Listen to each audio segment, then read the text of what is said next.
Hi, this is Jack Stanley, and I wanted to continue. This is part two in the American Presidency.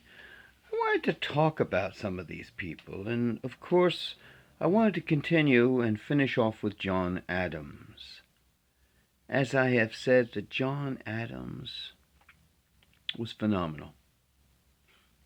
He wasn't George Washington, but I would say he ranks among one of the most brilliant individuals who was ever president. Saved this country from going under, saved us from the stupidity of Alexander Hamilton. Now, once again, I want to say something. Alexander Hamilton was not a president.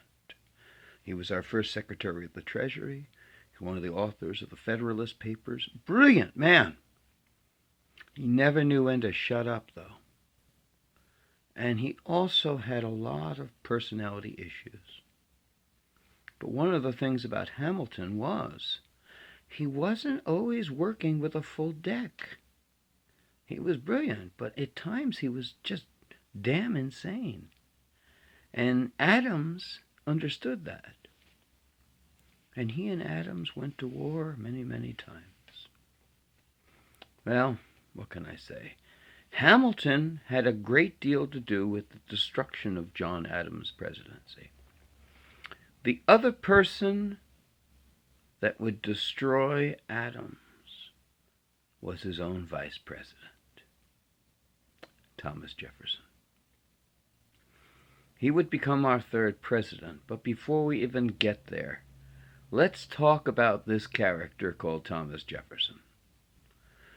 Thomas Jefferson has received a free ride historically, and I have issues with it. I always think of Thomas Jefferson very much like Richard Nixon, but without the humor. He was a humorless, cold, political animal who put politics always before friendship, loyalty, or even the truth. He was an individual who destroyed many lives. He was an individual who would lie about amazing things. He even hired an individual by the name of Callender. And Callender's job was to destroy the reputations of the people that Thomas Jefferson did not like or had political issues with. And of course, if Thomas Jefferson was accosted by any of these individuals, Jefferson would feign ignorance. But there is a wonderful part to all of this that makes me very happy. Thomas Jefferson will become president after destroying John Adams, after lying, deceiving, and damaging Aaron Burr.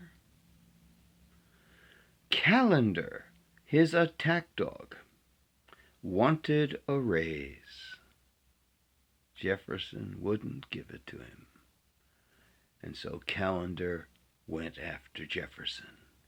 If you've ever wondered where the Sally Hemings story comes from, it was from Jefferson's own attack dog. It couldn't have happened to a nicer person.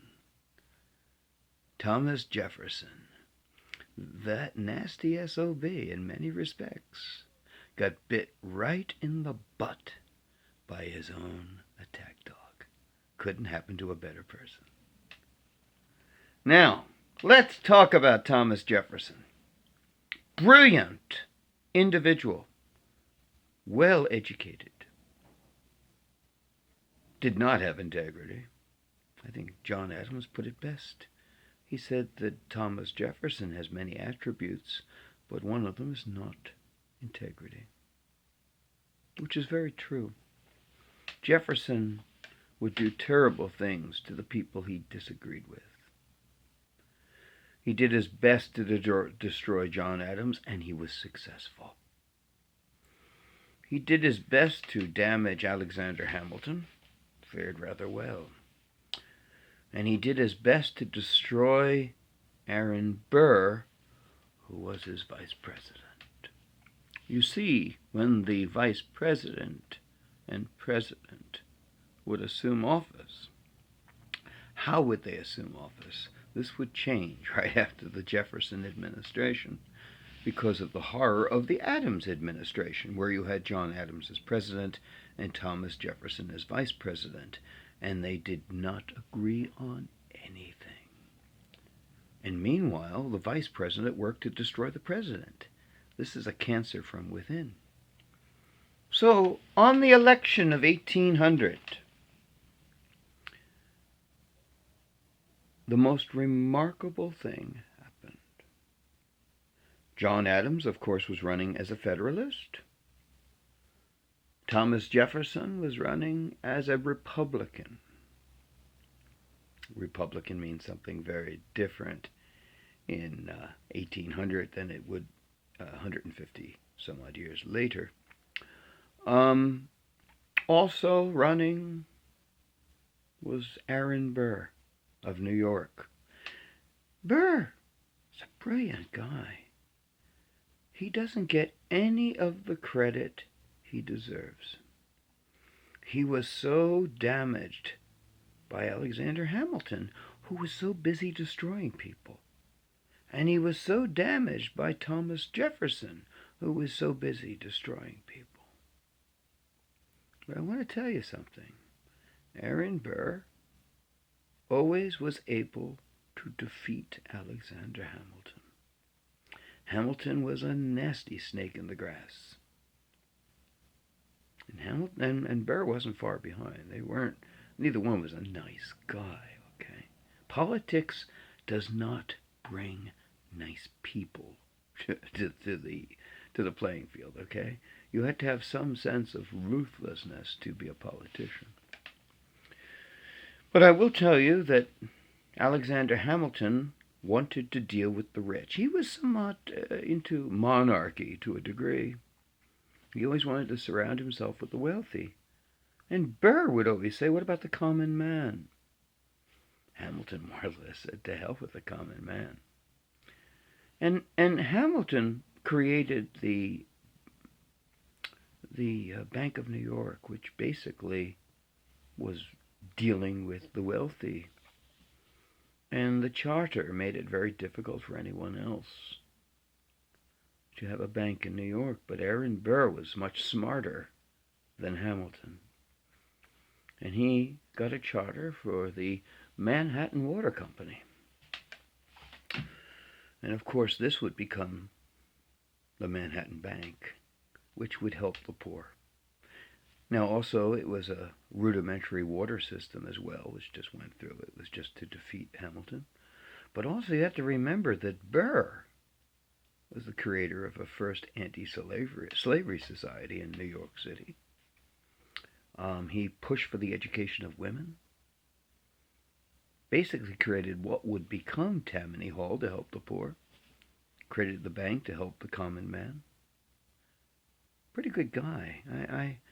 I really kind of dislike what has happened to Burr because he shot Hamilton.